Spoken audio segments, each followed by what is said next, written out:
2. We're almost by it. Josh, everybody quiet. We're recording now. Okay. What we're doing today, work time. You've got your spread progress due today. That comes from your entry task. You have your one game, one practice due today. There's a video on how to export that and upload that on the assignment if you're curious. Today's a good day to get more mug questions, more photography, good things to assume that we're always doing. With photography, you can practice the new checkout process. I'll show you some other little things that I've changed. We have 28 days until deadline 1, so we better get on this, all right? The edit process is starting next week. So the first week you guys did spread exports, it could be blank. This second week that you do spread exports, it doesn't have to be perfect. You just need a template on it. Any spread export for the rest of the year, you need to have edits applied. And I'm doing those edits over the weekend. So you can come on Monday ready to know what to change and what to touch up on your spreads. Okay? The main thing that I want to show you today is how to start adding your mug questions to your mugs pages. Can anybody volunteer their mugs page for an example? Does anybody? Because I need one because you won't be able to be on it. Only one person can open these at a time. Reagan, okay, what's your mug page? Sophomore. Okay, what page range? It'll be in the file name too. Okay, cool. So I'm going to open up 198, 199 by going to Monarch and then to InDesign. While this loads up, this is the examples that we came up with in 6th period. Can someone give me their would you rather or their this or that? Anybody? Yeah, Eli. Would you rather be 4 foot tall or 4 foot or 10 foot tall? Nice. Okay, so can you give me 3 of your example answers that you've collected? said they'd rather be 10 feet so they can play basketball. 10-foot basketball. Okay. One said 4 feet so they can play. Okay. Car's better. Okay. Another one said 10 feet so they can flex on friends. Okay. Flex on friends. All right. So your notes probably look something like this. You've got your question. If you're talking, you should not be, please. I only need 10 minutes, but this is going to take longer if I have to keep redirecting. Okay. So you've got some mug questions laid out. You go to your book pages. Once it decides to load. It was which ones? Mug sophomore 7. Okay. All right. So sophomore mug 7. I'm going to open that up. Okay. We're going to have a template on here. If you hold the Alt key on your keyboard and zoom in or scroll with your mouse wheel, then you can zoom in and out. We're going to zoom in on the cool thin title and use these little scroll bars on the sides. Scroll bars on the sides to move around. The cool thin title becomes your mug question. So in this case example, we have 4 foot or 10 foot. If I were to double click, let me start over. If I single click on where it says cool thin title, you will see this thing called a bounding box appear. This is the current size of the text box. And you see as I hover in circles around it, there are other ones that are getting highlighted, like this white background, this blue circle, this box that says student ident, and then this box right here. Okay. If I were to double click on cool thin title, you'll see a cursor appear. And then if I double click again, highlights the word, double click 3 times or triple click, it's going to highlight all of the text in that box. So if I type would you rather, I'm going to run out of room. For this case, just get the most basic part of your would you rather. In this case, I'm just going to put 4 foot or 10 foot because that's what the would you rather is. It says ORF. Okay? 4 foot or 10 foot. I'm going to hit the escape key anytime I want to stop typing. You see how when I hit escape, the text box comes back up? If you try to press some of the shortcut keys from other Adobe products like V or like M or C, if you have a text box selected, it's just going to type that letter. The escape key will take you back to your selection tool. It's the quickest shortcut to that. In this other text box under here, you're going to, here is where you write some flavor text, not Flavcore, Blackmore. Here's where you write some flavor text about this mug question.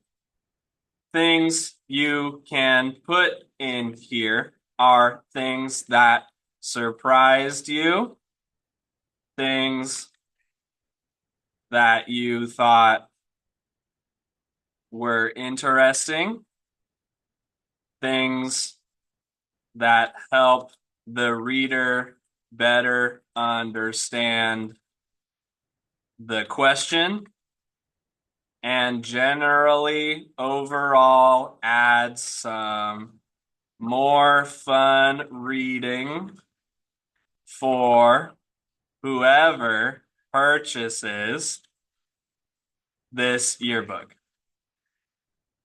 Your Buick. Basically, you are trying to hit, God, I'm losing speed, the word count on your essay. Okay, does that make sense? You're adding flavor, you're explaining your question, you're adding some fun stuff that the reader can enjoy as they peruse their yearbook.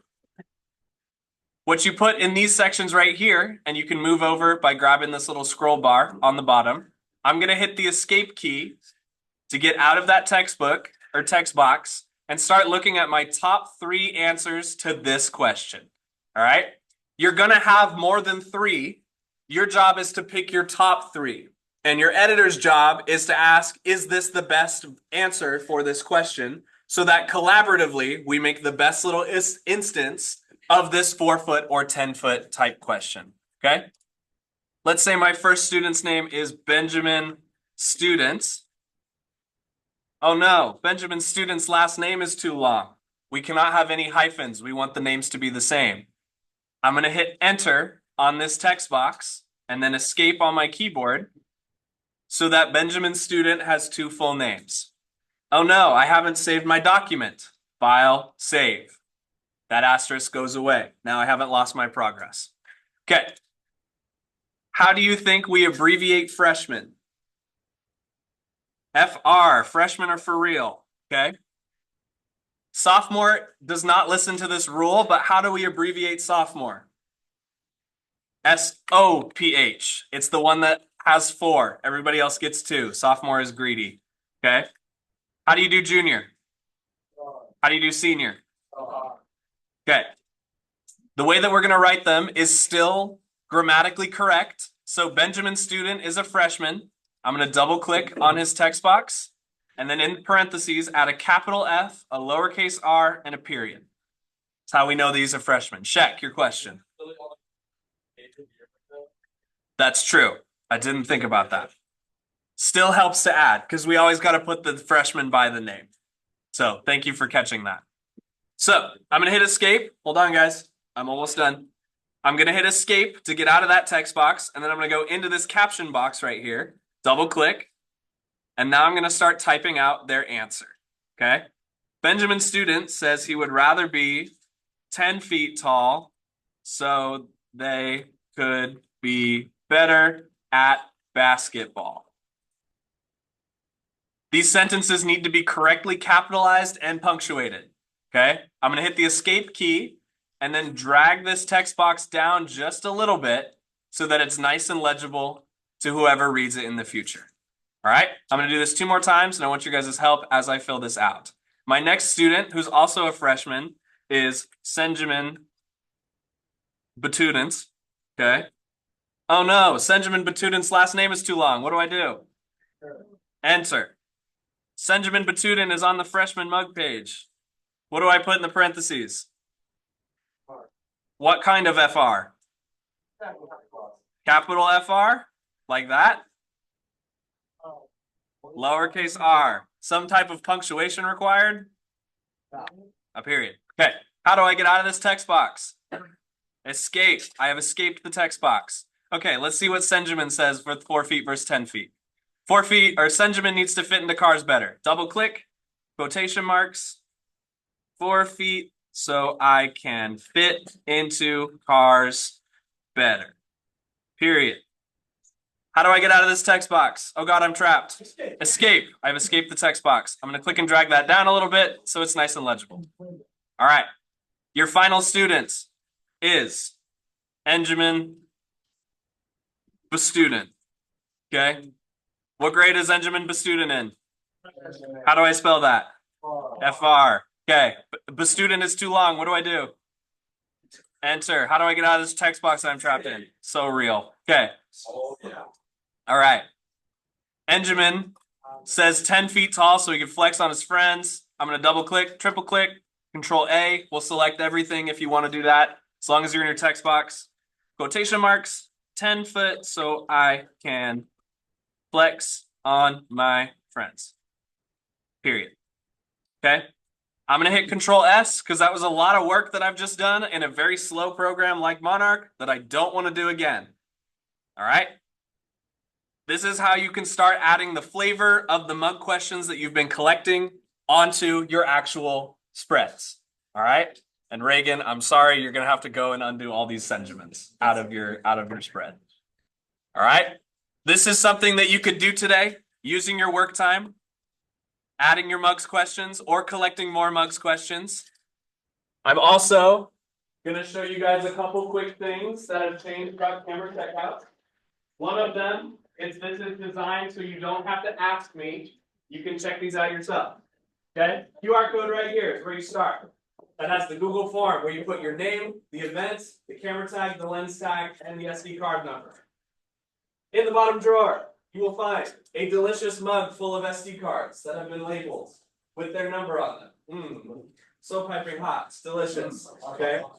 That lives in there with the cameras and lenses. If you're looking for batteries, charged batteries live in the battery bin. Notice the alliteration. All right? Only charged batteries go in the bin. There are lots of chargers around the room. If your battery is dead, when you turn your camera back in, it does not go in the bin. It goes on a charger. Chargers are in the basket next to the bin because they make them put more of power. No alliteration there. Okay. This camera checkout process is designed so that you do not have to ask me every time.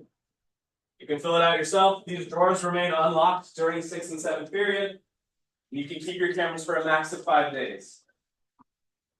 That's all I have to show you for today. You have 30-ish minutes before the end of the day to either add mug questions to your documents, work on your spreads in other ways, back up your pictures, go collect mug questions. You have a question. What's up? Okay.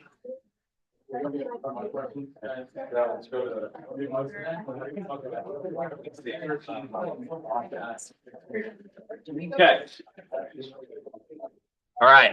So real quick, before I lose you, hey guys, one last thing. Be triple sure that you are on the right page for your yearbook Monarch. This is page 198 and 199. You can tell which page you're supposed to be on by using the ladder. Okay? The ladder can be found, not immersively. I don't want that right now. I want to look at this as a student. Hey, shush. Thank you. The ladder can be found right here under access. Be triple sure, triple check that you have the right spread open. You have the red ones, and then you have the numbers correct, and that your name is next to them. Like Arnav, you're going to be an example real quick. You have freshman mug 7, 178, 79. That's what you're looking for. Reagan, you're my next example. You have sophomore mugs 1, 188, 186, 187. Nope, just kidding. That's Gabriella and Eliana. Whoops, my bad. Let's see. Charlotte, Quinn, Devin, Reagan. Who else is in here? Ishan, you have a collage, which is page 204, 205, right? Don't forget, triple duper check that you're going to get here. Last thing. Sorry, this is the last thing. I promise. To get out of Yearbook Avenue so that you don't lose your progress, so you don't have to do all this work again. Control S to save. Go File, Save. If your save is grayed out, that means you did it correctly. To leave this program, you click on the settings gear at the bottom, close session, close session. All right? And you know you did it right once your page turns back into colors. Okay? Clear as mud? Clear as mud. Okay. Use your time wisely, please. What?